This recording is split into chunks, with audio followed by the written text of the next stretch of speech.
लकड़हारे की कहानी।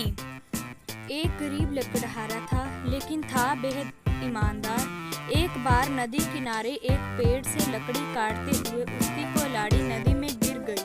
वह दुखी हो उठा क्योंकि उसके पास नई कुल्हाड़ी खरीदने के पैसे नहीं थे। अपनी विवशता पर वह रो उठा। वन देवता उसकी करुण पुकार सुनकर प्रकट हो गए और बोले, चिंता मत करो, मैं नदी में से तुम्हारी कुल्हाड़ी अभी निकाल देता हूँ। ये कहकर वह नदी में डुबकी लगाई। कुछ ही देर बाद वन देवता पानी से निकले तो उनके हाथ में सोने की कुल्हाड़ी थी। सोने की वह कुल्हाड़ी उन्होंने लकड़हारे की ओर बढ़ा दी। लकड़हारे ने कहा, नहीं नहीं, ये मेरी कुल्हाड़ी नहीं है, मैं इसे नहीं ले सकता, मेरी कुल्हाड़ी ऐसी नहीं थी। वन देवता ने फिर नदी में डुबकी लगाई। इस बार वह चांदी की कुल्हाड़ी ले आई।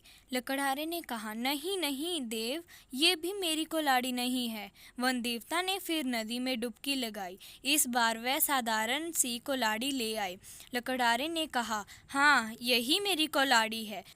वन देवता ने कहा, जब मैंने तुम्हें सोने की कुल्हाड़ी दी तो तुमने मना क्यों कर दिया? लकड़हारे ने कहा, क्योंकि वो मेरी नहीं थी, लेकिन मुझे तो पता नहीं था तुम वो कीमती कुल्हाड़ी ले सकते थे। किंतु मुझे तो पता था कि जो चीज़ मेरी नहीं है वो मैं कैसे ले सकता हूँ। ये बेईमानी होती है। उस गरीब लकड़हारे की ईमानदारी देखकर वन देवता बहुत प्रसन्न हुए। उन्होंने उसे आशीर्वाद दिया और उसकी लोहे की कुल्हाड़ी के साथ साथ सोने और चांदी की कुल्हाड़ी भी दे दी। हमें इस कहानी से ये शिक्षा मिलती है कि हमें हमेशा ईमानदारी से काम करना चाहिए।